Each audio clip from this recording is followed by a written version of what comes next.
ہر کسی کو اپنی زندگی میں کبھی نہ کبھی مشکل حالات سے گزرنا ہی پڑتا ہے۔ اس وقت میں یہ فیصلہ کرنا بہت مشکل ہوتا ہے کہ ان حالات میں انسان کس پر بھروسہ کرے، کس پر یقین کرے، کون اس کا ساتھی بنے گا، سہارا بنے گا، کس پر اعتماد کرنا چاہیے۔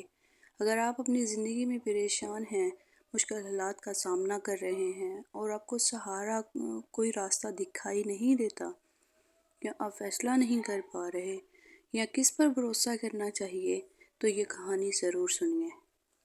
پرانے زمانے کی بات ہے کہ ایک آدمی جس کی نئی شادی ہوئی تھی، وہ اپنی بیوی کے ساتھ سمندر کے راستے پر جا رہا تھا۔ بدقسمتی سے اس کا بحری جہاز سمندری طوفان میں پھنس گیا۔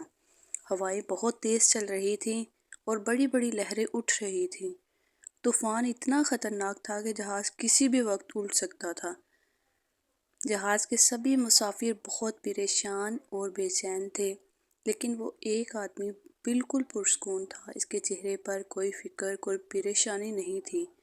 اس کی بیوی جو بڑی پریشان تھی، اس نے حیرت سے پوچھا کہ اتنی مشکل صورتحال میں تم اتنے پرسکون کیسے ہو؟ ہر کوئی پریشان اور ڈرا ہوا ہے، لیکن آپ بالکل پرسکون ہیں، اس کی کیا وجہ ہے؟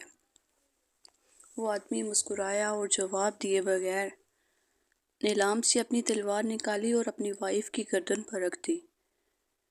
پھر مسکراتے ہوئے پوچھا، میری پیاری بیوی، تلوار کی تیز دھار تمہاری گردن پر ہے، جو کسی بھی وقت تمہاری گردن کو کاٹ سکتی ہے، لیکن میں دیکھ رہا ہوں کہ تم بڑے اطمینان اور پرسکون سے کھڑی ہو، تمہارے چہرے پر کوئی خوف، کوئی پریشانی نہیں ہے۔ بیوی مسکرائی اور بولی، وہ اس لیے کہ وہ تلوار میرے عزیز جان شوہر کے پاس ہے، اور مجھے اس بات پہ یقین ہے، بھروسہ ہے کہ یہ ہاتھ میرے گلے کو نہیں کاٹ سکتے، اس لیے ڈرنے اور پریشان ہونے والی تو بات ہی نہیں۔ اس آدمی نے تلوار واپس نیلام میں رکھ دی اور مسکرایا اور بولا، جس طرح تمہارا یہ اعتماد مجھ پر ہے، بالکل اسی طرح میرا یہ اعتماد ہے، مجھے بھروسہ ہے کہ اس جہاز کا کنٹرول میرے خدا کے ہاتھ میں ہے۔ اس جہاز کی میری اور تمہاری حفاظت کرنے والا میرا خدا ہے، اور وہ جو بھی کرے گا میرے بہترین فائدے کے لیے ہی کرے گا۔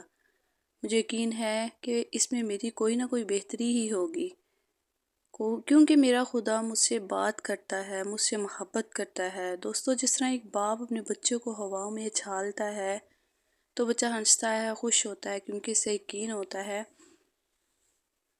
کہ یہ ہاتھ مجھے گرنے نہیں دیں گے، یہ میری حفاظت کریں گے۔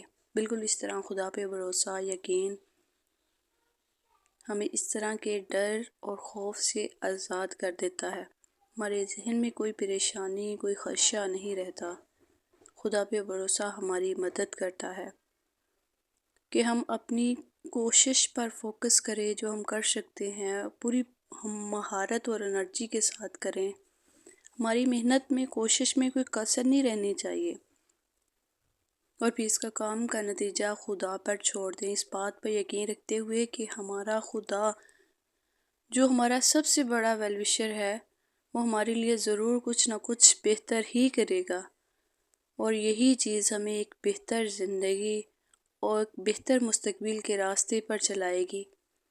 اس لیے اپنے فیوچر، اپنے کل کے بارے میں پریشان ہوتے رہنے کے بجائے، اپنے مسائل، اپنے حالات کے بارے میں سوچ کر خود کو ہلکان کرنے کی بجائے خدا پر بھروسہ رکھنا سیکھیں۔ اپنے کام کو پوری محنت اور ایمانداری، پورے جذبے کے ساتھ کریں۔ وہ سب کچھ کریں جو آپ کر سکتے ہیں۔ اپنی کوشش میں کوئی کسر نہ چھوڑیں، اپنی پوری جان لگا دیں، اور پھر اس کے بعد اپنے رب پر بھروسہ کریں، اس یقین کے ساتھ، اعتماد کے ساتھ کہ خدا جو بھی کرے گا وہ آپ کے لیے بہتر نہیں، بہتر